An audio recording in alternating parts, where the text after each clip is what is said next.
नहीं लगती भूख, रहती है कमजोरी, तो किडनी के फंक्शन की जांच है जरूरी। कम आती है पेशाब, मिचलाता है जी, रहे सावधान कहीं खराब न हो किडनी। किडनी को हम शरीर का फिल्टर कह सकते हैं। ये एक ऐसा अंग है जो शरीर में मौजूद विषाक्त पदार्थों को साफ करके उसके अपशिष्ट को पेशाब के जरिए हमारे शरीर से बाहर निकालता है।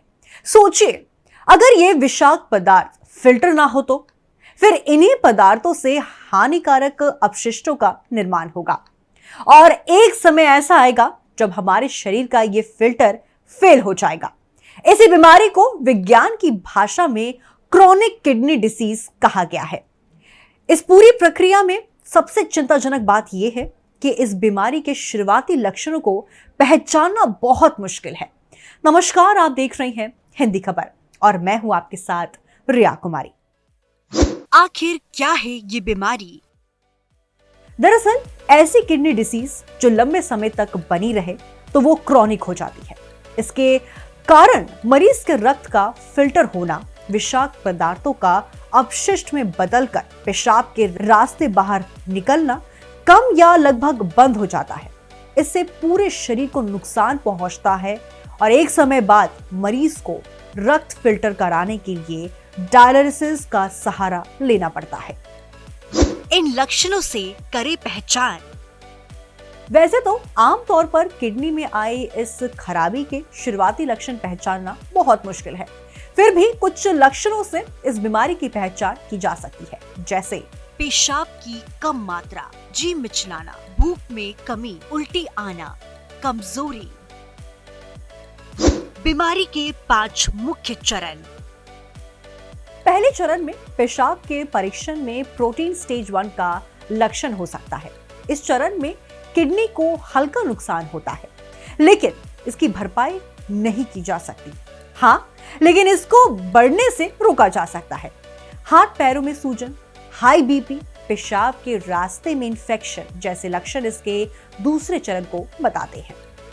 तीसरे चरण में ये बीमारी गंभीर हो जाती है। इसमें किडनी का फिल्टरेशन रेट घटकर 30 से 59 के बीच आ जाता है, जबकि सामान्य फिल्टरेशन रेट 90 से ऊपर रहना चाहिए। इसमें दूसरे चरण के लक्षणों के साथ साथ हड्डियों की बीमारी भी शुरू हो जाती है। चौथा चरण किडनी के पूरी तरह फेल होने से पहले का आखिरी चरण होता है। इसमें फिल्टरेशन रेट घटकर 15 से 29 के बीच आ जाता है। इस चरण में आमतौर पर पीठ के निचले हिस्से में दर्द महसूस होने लगता है। पांचवा चरण किडनी को ही गंभीर क्षति की ओर इशारा करता है और इसमें फिल्टरेशन रेट महज 5 से 15 के बीच रह जाता है। इस चरण का मतलब है कि किडनी पूरी तरह से डैमेज हो चुकी है। किडनी रोग के 5वें चरण में डायलिसिस और किडनी ट्रांसप्लांट की जरूरत पड़ सकती है, लेकिन इसका निर्णय डॉक्टर ही लेंगे। कैसे पहचाने किडनी की सेहत? आपकी किडनी कितनी स्वस्थ है, ये बात आप इन वैज्ञानिक परीक्षणों के जरिए जान सकते हैं। Blood test, urine test, ultrasound scan, MRI scan. क्या करें कि स्वस्थ रहे किडनी? किडनी को स्वस्थ रखने के लिए हमें शराब और धूम्रपान छोड़ना होगा, शरीर का वजन बढ़ने से रोकना होगा, एक्टिव लाइफस्टाइल अपनानी होगी।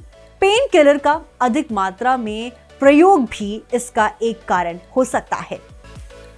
करे कौन सा व्यायाम तो किडनी को मिलेगा आराम? वैसे तो किडनी डिसीज के रोगियों के लिए धनुरासन लाभकारी है।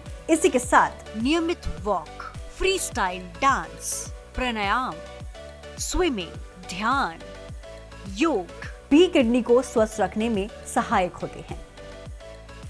किडनी को स्वस्थ रखने के लिए प्रोटीन, सोडियम, पोटेशियम और फास्फोरस की मात्रा पर नियंत्रण जरूरी है। इसमें कम फैट वाले डेयरी उत्पाद, ग्रीन वेजिटेबल, लीन मछली, अनाज, नट्स, फल का सेवन किया जा सकता है।